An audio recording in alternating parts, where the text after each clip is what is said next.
माणिकराव कोकाटेंना विधिमंडळात रमी खेळणं भोवलं। कोकाटेंकडे कृषी खात्याऐवजी आता क्रीडा खात्याची जबाबदारी। राजीनामा न घेता खाते बदल संवेदनशील कृषी खाता आता अजित पवारांच्या विश्वासू माणसाकडे। दत्तात्रय भरणेंकडे आता कृषी खात्याची धुरा। शेतकऱ्यांना न्याय मिळवून देणार, भरणेंची प्रतिक्रिया। धनंजय मुंडेंच्या पुन्हा एकदा मंत्रिपदासाठी हालचाली सुरू। मुंडेंनी 2 वेळा मुख्यमंत्री देवेंद्र फडणवीसांची भेट घेतली। अजित पवार तटकरेंसोबतही मुंडेंच्या बैठका। मंत्रिमंडळात पुन्हा येण्यासाठी धनंजय मुंडेंचे आटोकाट प्रयत्न सुरू।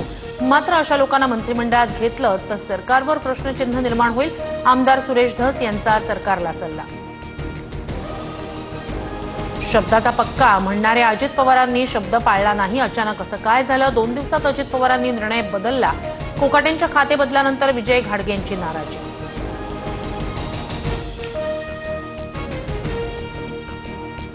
बंडखोरांना वेळीच न रोखल्यास लोकशाहीचं नुकसान। पक्ष बदलणाऱ्या आमदारांवर सुप्रीम कोर्टाचं परखड मत। विधानसभा अध्यक्ष सुप्त राजकीय विचारांमुळे अपात्रतेची प्रक्रिया रखडवतात, कोर्टाची टिप्पणी।